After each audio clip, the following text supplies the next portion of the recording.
Was Ferdinand the big cliche that it looked like? Yes, but it had some stuff about it that made it really, really fun. It had a lot of moments in it that I groaned, I almost walked out the theater, I didn't want to see, but paid off, okay? You sit through all the garbage for moments that really pay off, alright? Was it as amazing as Storks? No. Did it make me feel like I was watching something more original and special than Secret Life of Pets? Yes. Yes, it did. How? Let me explain. Ferdinand is a peaceful bull. He's not a giant wimp, he's almost like a monk. Okay? He is so filled with love and warmth, and it's not in a big, corny, bashful way. It's more of a corny, kind of optimistic, peaceful way. And I appreciated that. Okay, irony is not lost on the big guy, but he is at peace with himself. He is not scared, he just doesn't want to fight. And that was nice to watch. And funny, considering he's voiced by a wrestler.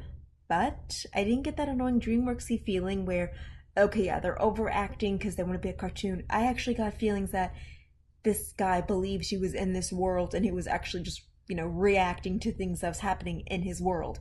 I really got those feelings. So I actually felt for, Ferd. I got the warm fuzzies from him through this whole movie.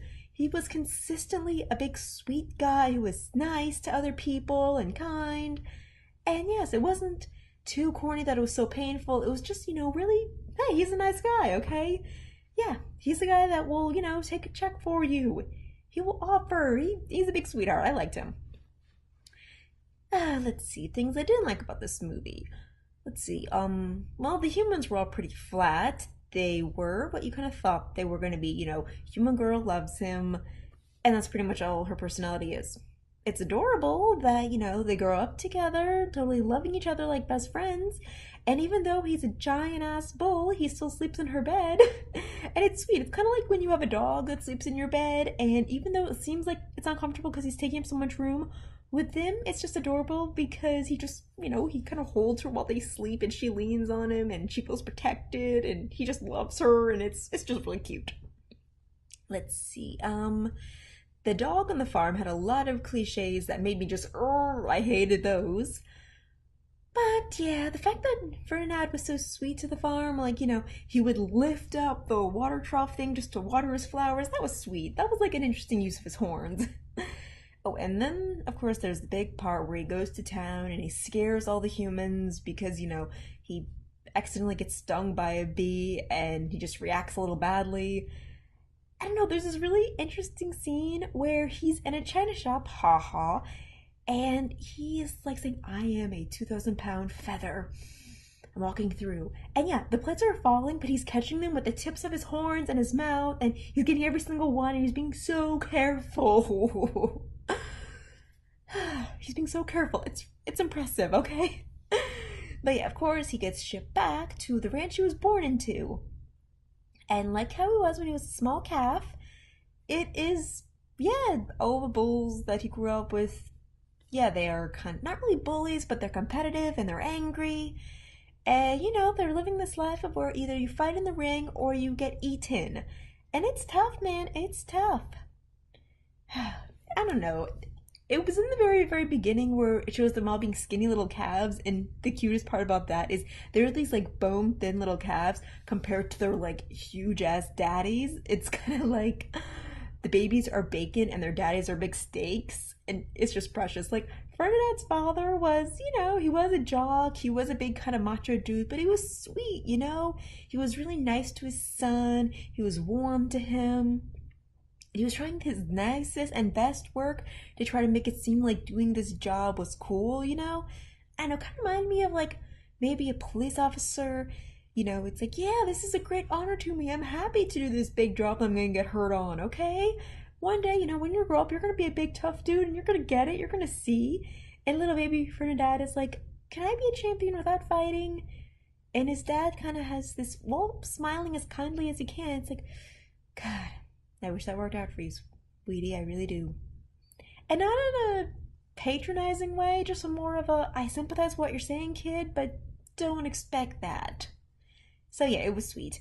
But yes, he doesn't come back, when he says he's going to. So Ferdinand has to live with his dad being dead and not getting any sympathy from the angry, bitter bulls from the rest of the place. But then he's brought back to that place, and I don't know, it's not too terrifying because all the bull characters are given these really, dorky personalities. I recognize some voice actors in some of them, and that was interesting. Like the dad from Blackish, he plays the skinny one, and yeah, I like his voice. It's kind of whiny, and they don't overly use it in this movie, but still, it's enjoyable. Like his main thing is that his whining is funny, but they don't overuse it in the movie. But he still is a pretty decent actor, so yes, I liked that. Let's see. Ooh. And other characters are these hedgehogs that go back and forth between being friends and then just kind of being like hungry pests. They are very useful, and their leader is done by Gina Rodriguez. And if you don't know who that is, watch Jane the Virgin. It's a great show. And she does great work with this, okay? While she's talking, I can just see her big brown eyes and her smile and her serious face. And yeah, even though her character Jane is a big softie in the show, I can totally see the actress, like, wanting to be a heroine and all of that and being a little smoky daredevil. I get that. God, I hope she does more voice work. I know she did that Star thing, but God, you cannot push me into seeing that. But I'm happy this one was entertaining. I hope she does more. I heard she's gonna do that, Where in the World is Carmen Sandiego show. I look forward to that now because her voice work was really cool. Her voice work was cool. Her character had a lot to do. She was like super helpful. And yeah, I appreciate it. Plus the joke about una, dos, cuatro, and we never speak of Trace is very funny. So sad, but funny. Let's see. Oh, cliche I don't love is when people like use a certain accent or ethnicity to just take over as a character personality. They do that with the German horses to make them seem like stupid models. Some parts it's funny, other parts it's kind of annoying. Yeah, mostly annoying. But it's nice that the horses are nice to each other. They're total bitches to the bulls, but they're nice to each other, and I can like that. Another example of that is there's a Scottish bull, and at first just all the talks of "I me bagpipes" and all that bloody stuff is aggravating to me. But then when it kind of slows down, you see it's just this chubby, fuzzy bull with these crooked teeth, and he's endearing. He's endearing then. So yeah, even though this movie takes a lot of predictable turns in it, it goes through a lot of fun. Like when you see the characters have fun, you have fun. Like the dance scene, and when the bulls start to run through town, you see them having fun, kind of frightening the humans. Not because they're trying to be scary, like fulfill the stereotype. They just don't care because they're finally free for the first time in their lives. And yeah, I feel their fun. I feel their excitement in the scene. So that was very enjoyable. And let's see. Of course, the big climax of the movie is when Ferdinand is placed in the ring and, he is put to having to fight the matador. And yeah, very truthful to actual bull fighting. There are all these people with spikes trying to push him closer to the matador. Yeah, and at first they try to make it funny where Ferdinand, his horns get caught with the red, so it kind of looks like he's making the matador run to him. He's not enjoying it at all. Like, he's just, not feeling it. He's frustrated through this entire experience, but still comes off as a little funny. But damn, so they put, just this fear in his eyes, and then they put, this absolute bloodlust in the matadors. Not to an overly done kind of, annoying, I'm just crazy for the sake of being crazy way, just more not, this is the honor of my job, and damn it, I'm going to do this right. I liked that. Even if it was evil, I liked it. And yet there's this one second where, yeah, Ferdinand gets hurt by one of the spears and he actually gets angry for the first time in the whole movie. Okay, even one of the characters made fun of Ferdinand's dad, in an earlier scene, he still didn't get angry enough to fight back, defend himself, but not fight back. And this one, he actually takes a matador up by his horns and has the first moment of raw anger where you can actually fear this guy. But then he looks down and he sees this broken flower, and for a brief second he recoils. He goes back to his happy place, which was back home on the farm where he was surrounded by just field of flowers, and there was a waterfall, and it's just a sunny day, and yeah, that's his happy place. And as he remembered that, you can feel the love in his heart, and he just sits down.